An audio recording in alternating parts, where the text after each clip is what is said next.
चित्रगुप्त एक बड़ा सा रजिस्टर खोले हुए बैठे थे कि तभी यमराज हंसते हुए चित्रगुप्त के पास जाकर बोले, चित्रगुप्त, शायद तुम नहीं जानते कि यम है हम। मैं अच्छी तरह से जानता हूँ यमराज कि यम है आप। तो फिर मुझे पृथ्वीवासियों को बार बार बताना क्यों पड़ता है? यमराज, आप इस वक्त पृथ्वी पर नहीं बल्कि आकाश में हैं।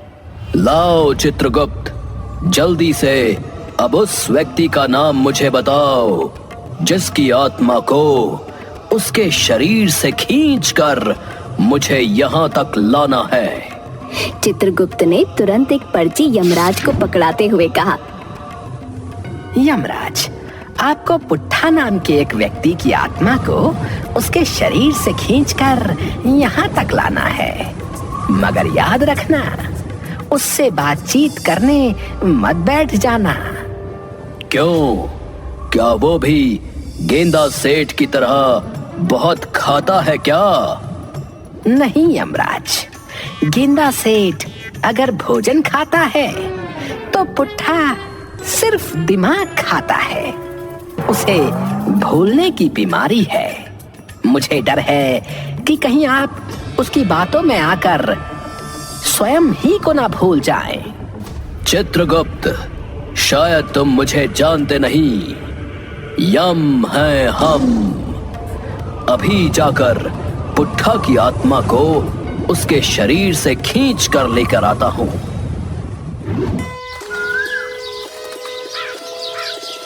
इधर पुट्ठा दोपहर के समय सोते हुए अचानक उठकर अपनी पत्नी शर्मीली से बोल उठा, देखो कांता भाई, अब तुम हद पार कर रही हो। हाँ, माना कि तुम मुझसे बहुत अधिक सुंदर हो, लेकिन इसका मतलब ये नहीं कि तुम मेरा मजाक उड़ाओ। हाँ, मैं भी जवानी में बहुत सुंदर दिखता था, बता रहा हूँ।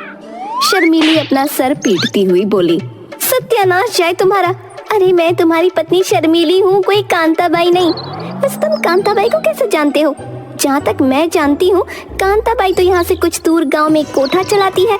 कहीं तुम नाचने वाली के चक्कर में तो नहीं पड़ गए? शर्मीली की बात सुनकर पुट्ठा तुरंत उठकर शर्मीली के पास आकर, तुम अपने आप को समझते क्या हो मुखिया? है तुम्हें क्या लगता है कि तुम मेरी शिकायत मेरी पत्नी से कर दोगे? अरे उससे पहले मैं मार मार कर तुम्हारा बुरा हाल कर दूंगा, बता रहा हूँ। इतना बोलकर पुट्ठा ने थप्पड़ों की बौछार अपनी पत्नी शर्मीली के ऊपर कर दी। शर्मीली पुट्ठा को धक्का देते हुए बोली, पता नहीं कौन सा मनहूस दिन था जब मेरी शादी तुमसे हुई। अरे यमराज रोज रोज आते हैं और किसी न किसी को लेकर चले जाते हैं। आखिर यमराज तुम्हारे पास क्यों नहीं आते? इतना बोलकर शर्मीली क्रोधित होकर वहां से चली गई।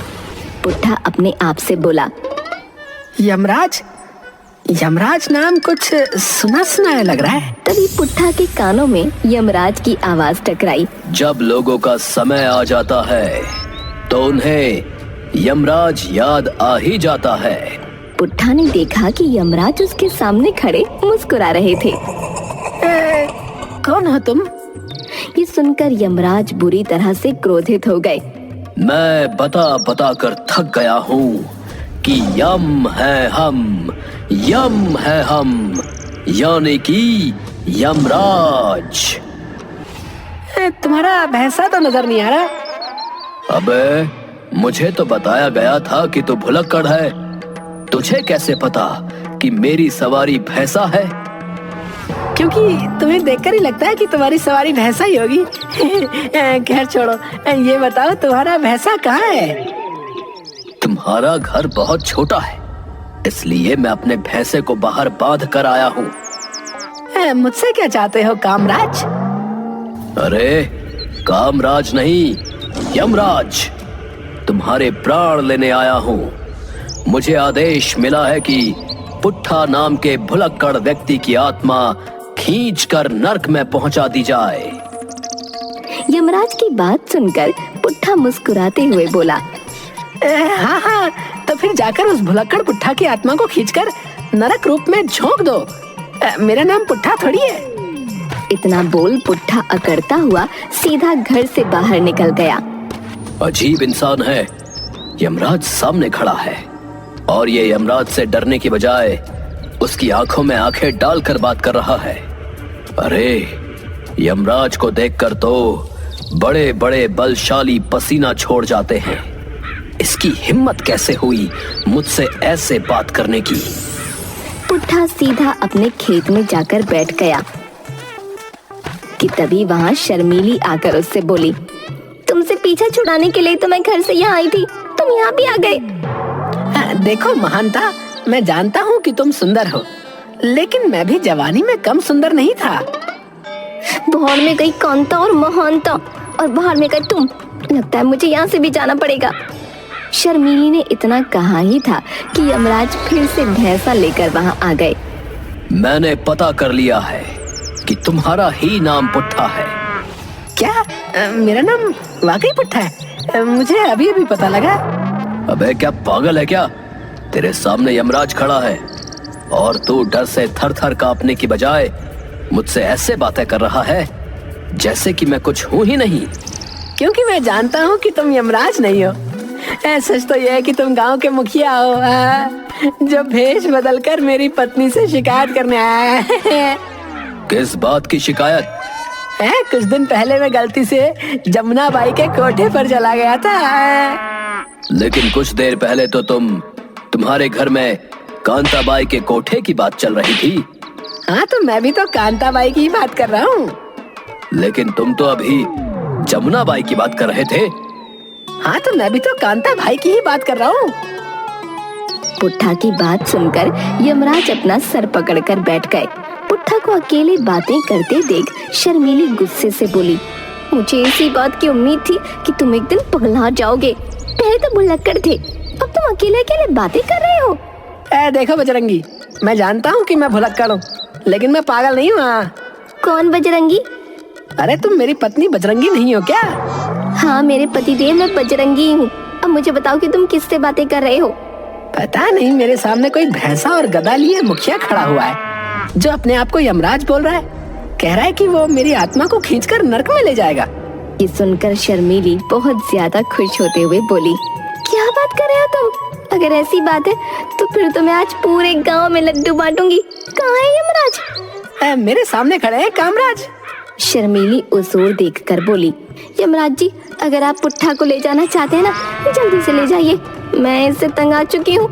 सिर्फ मैं ही नहीं, बल्कि गांव का हर आदमी इससे तंग आ चुका है। आप लेकर जाइए इन्हें, मुझ पर बड़ा एहसान कर दीजिए। पुट्ठा, जो कभी भी किसी किरदार में खोकर खुद को भूल जाता था, रोता हुआ यमराज से बोला, आप देख रहे हैं कामराज, ये मेरी पत्नी नथनिया है।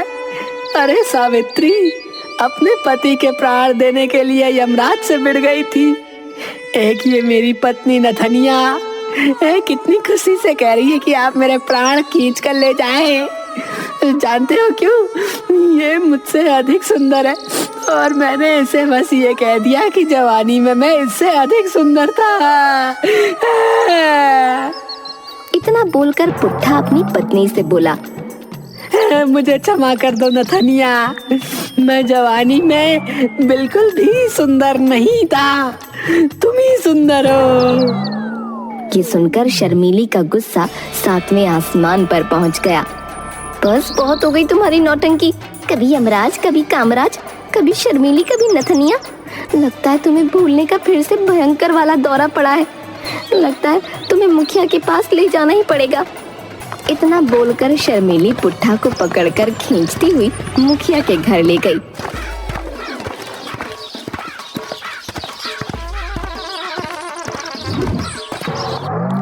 क्या हुआ शर्मीली, तुम पुट्ठा को क्यों घसीट कर मेरे घर लाई हो? आप नहीं जानते मुखिया जी, इन्हें फिर से भूलने का दौरा पड़ा है। इन्हें कभी तो यमराज नजर आ रहे हैं, कभी कामराज नजर आ रहे हैं, और इन्हें मैं नथनिया नजर आ रही हूँ, और कभी कभी इन्हें जमुना भाई, कांता बाई की याद आ रही है। मुखिया ये सुनकर बुरी तरह से डरता हुआ बोला, अरे तो जाओ, जाकर इसे किसी पागल खाने में भर्ती करवाओ भाई। यहाँ क्यों लाई हो? पता नहीं कब ये पागल बिना बात के मेरा गाल सुझा देगा। ले जाओ इसको। वैसे तो बड़ी बड़ी डींगे हाँकते हो कि मैं गांव का मुखिया हूँ। अरे मुसीबत में तुम काम नहीं आओगे तो कौन काम आएगा? और अगर तुम किसी काम के नहीं तो छोड़ दो मुखियागिरी। तभी वहाँ पर यमराज अपने भैंसे सहित उन तीनों के सामने प्रकट हो गए और क्रोध भरी नजरों से शर्मीली की ओर देखने लगे। अरे शर्मीली, पुट्ठा झूठ नहीं बोल रहा, ये तो सचमुच के यमराज है। इतना बोलकर मुखिया यमराज के पैरों पर गिर गया। यमराज जी, सही सही बताइए कि आप किसे लेने आए हैं। अभी तो मैंने संसार में कुछ देखा भी नहीं। अभी मेरी आयु ही कितनी है यमराज जी? सिर्फ 60 बरस। अभी तो मुझे इस पुट्ठा के प्राण लेने का आदेश मिला है, लेकिन मुझे इस बेचारे पर बहुत ही ज्यादा दया आ गई है। पुट्ठा की पत्नी शर्मीली कितनी बेशर्मी से पुट्ठा के प्राण लेने पर खुश है। शर्मीली क्रोधित होती हुई यमराज से बोली, कुछ दिन इनके साथ रहकर देखिए, आपको स्वयं पता लग जाएगा। बस बहुत हो गया। आखिर तुम्हारे पति को सिर्फ भूलने की ही समस्या है ना? और ये समस्या कोई मामूली समस्या नहीं है यमराज जी। अगर ऐसी बात है तो सबसे पहले मैं तुम्हारे पति की इस समस्या को दूर करूंगा, उसके बाद ही मैं इसके प्राण खींच कर ले जाऊंगा। मैं अभी कुछ देर में आता हूँ। इतना बोलकर यमराज वहां से गायब हो गए।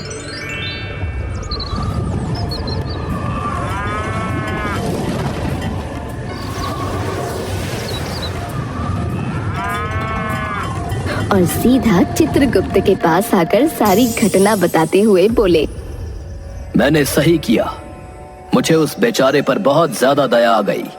ये आपने क्या किया यमराज? आपको लगता है कि आप उस भुलक्कड़ को सही कर देंगे?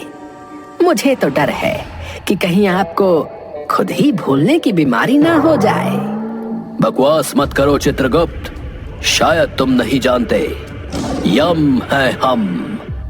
लाओ, जल्दी से मुझे यहाँ की वो जादुई जड़ी बूटी दे दो।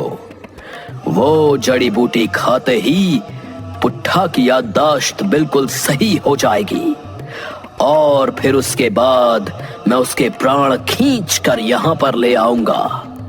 लगता है आप पुट्ठा के साथ रहकर ये भी भूल गए यमराज कि उस जड़ी बूटी को आप पृथ्वी पर नहीं ले जा सकते, बल्कि स्वयं पुट्ठा को आपको उसके शरीर सहित यहाँ पर उठाकर लाना होगा। हाँ, अरे हाँ, ये तो मैं भूल ही गया।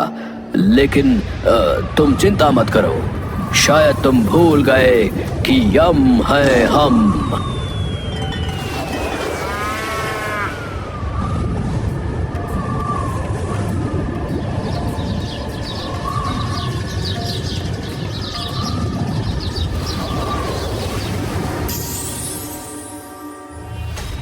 चलो मेरे साथ। ये सुनते ही पुट्ठा गुस्से से आग बबूला हो गया और उसने तुरंत यमराज का गला पकड़ लिया। अबे पागल हो गया है क्या? मेरा गला क्यों दबा रहा है? मैं तो तुझे ठीक करना चाह रहा हूँ। मैं जानता हूँ तू जग्गी चोर है जो भेष बदल कर मुझे मूर्ख बनाने आया है, लेकिन इस बार मैं तुझे गला दबाकर मार डालूंगा, बता रहा हूँ। इतना बोलकर पुट्ठा यमराज का गला कसकर दबाने लगा। अरे इस भुलक्कड़ में तो बहुत ताकत है।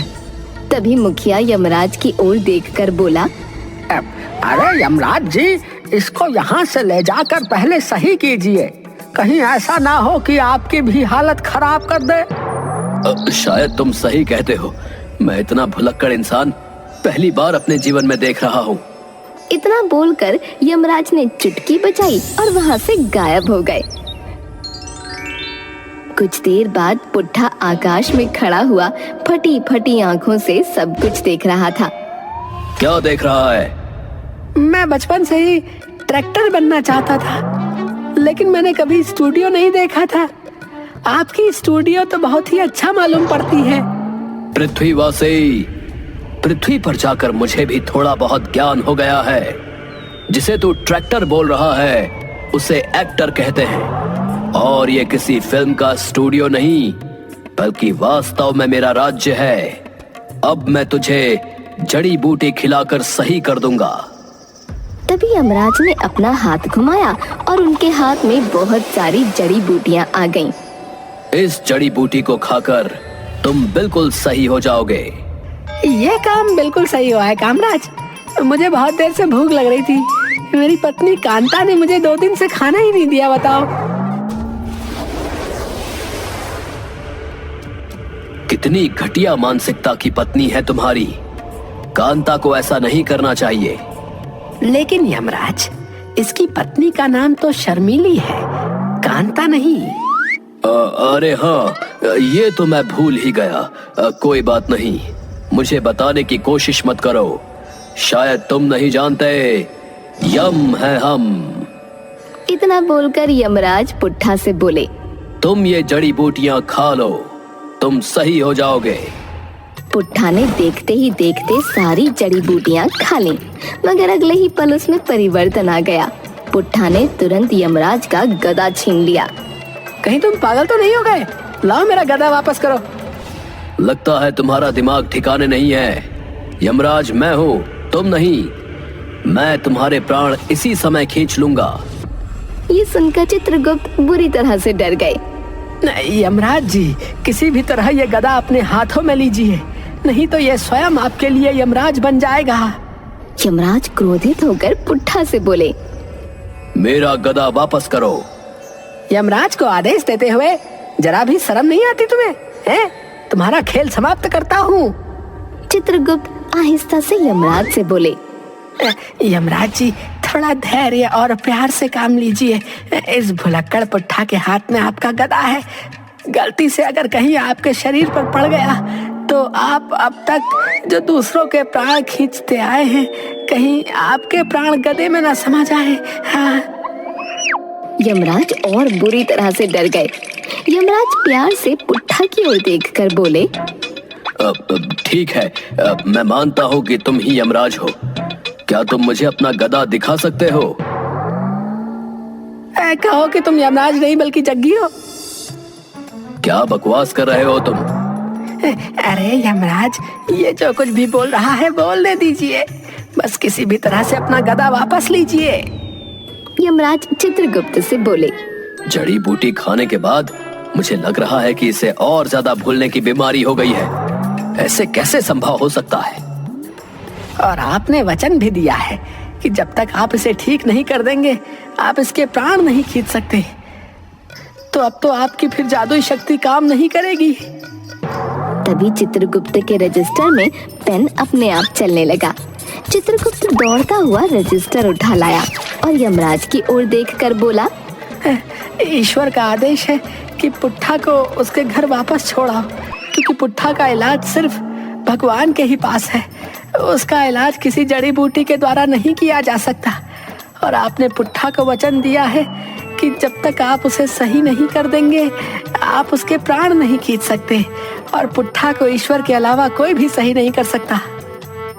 ये सुनकर यमराज बुरी तरह क्रोधित हो गए। अचानक पुट्ठा के हाथ से गदा गायब होकर यमराज के हाथों में आ गई। जी तो चाहता है कि अभी और इसी वक्त तेरे प्राण खींचकर नर्क में डाल दूं, भुलक्कड़ पुट्ठा। लेकिन क्या करूं? भगवान का आदेश है, मानना पड़ेगा। इतना बोलकर यमराज पुट्ठा को उसके घर छोड़कर आ गए। इस तरह भुलक्कड़ पुट्ठा के भुलक्कड़पन की वजह से उसके प्राण बच गए।